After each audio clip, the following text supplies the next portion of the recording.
I still watch the recording on the video doorbell, sometimes more than once a day, sometimes late at night, when the house is quiet and everyone else is asleep.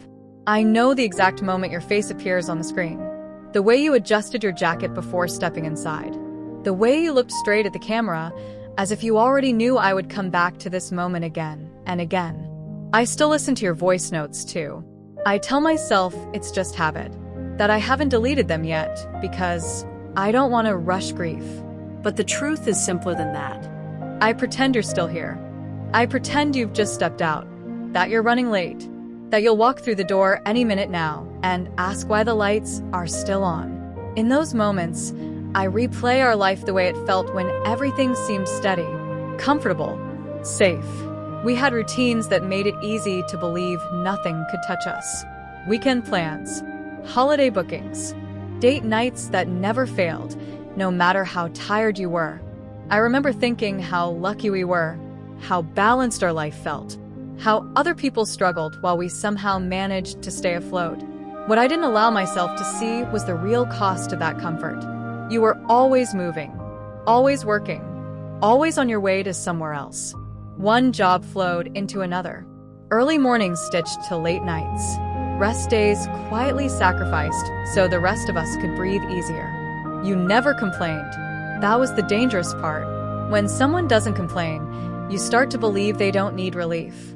When someone always shows up, you stop noticing the weight they're carrying. I told myself you liked working, that it gave you purpose, that you were strong enough to handle it. And maybe you were, for a while. But strength doesn't cancel out exhaustion. It only hides it.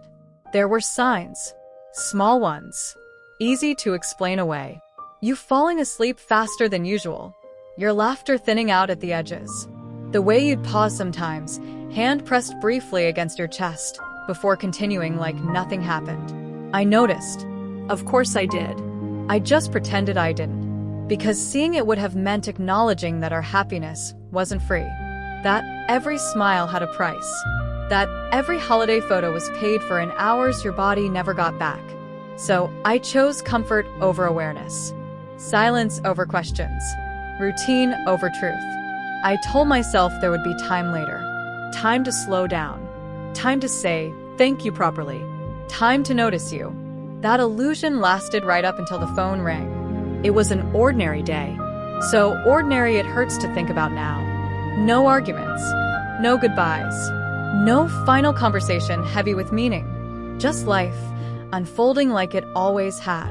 When I heard the words, that you had slumped, that it was your heart, my mind refused to accept them. I remember standing still, phone pressed to my ear, thinking there must be a mistake. That hearts don't just stop in the middle of ordinary days. That people like you don't just disappear between one moment and the next. I didn't scream. I didn't collapse.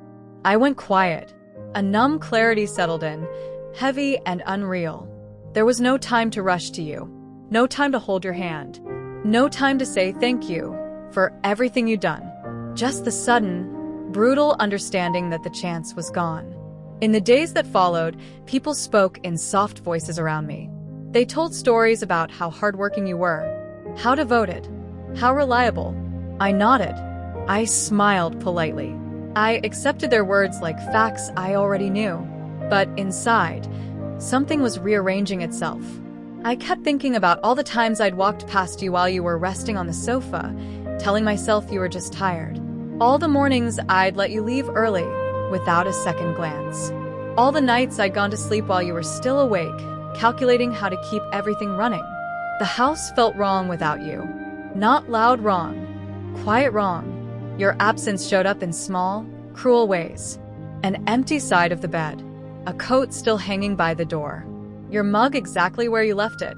I started playing your voice notes just to hear something familiar. Just to remind myself that you were real. That you hadn't been imagined. Listening to them, I heard things differently. The tiredness I'd ignored. The pauses I'd dismissed. The effort behind the cheerfulness. It was like learning a new language after the speaker was already gone. I didn't fall apart the way people expect grief to look. I didn't rage at the world. I didn't ask why this happened to us. I withdrew instead. I watched. I remembered. I replayed moments from our life with a sharper awareness.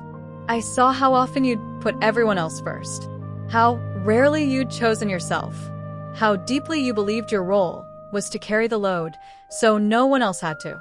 I started noticing how systems fail people like you, how hard work is praised right up until it breaks someone, how sacrifice is celebrated without accountability. Nothing dramatic collapsed around me. Life kept moving. Bills still arrived. Days still passed.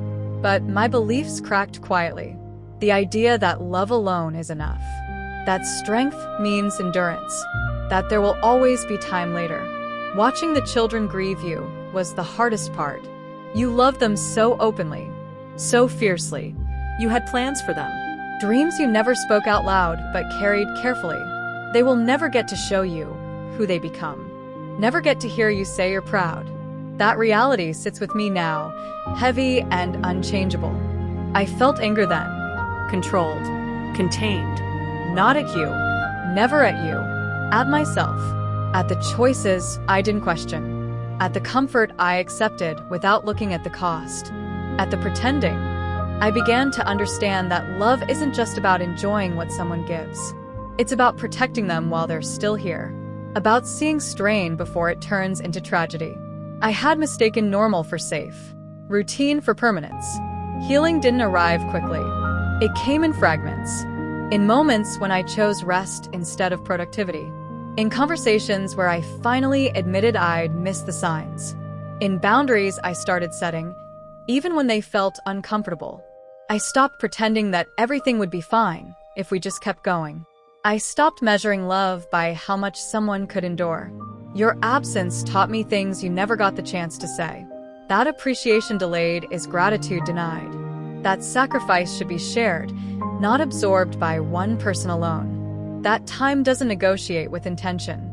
Now, when I watch that doorbell recording, I don't pretend as much anymore. I let the truth sit where it belongs. You were a good man.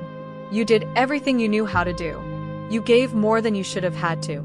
And I loved you, even when I failed to show it in the ways that mattered most. If I could go back, I wouldn't pretend I didn't see the real cost of our happiness. I wouldn't stay silent. I wouldn't wait.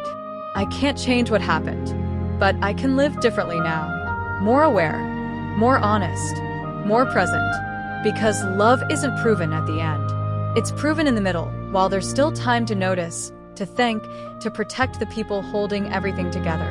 And if you're listening to this with someone in your life who carries more than they should, I hope you don't wait.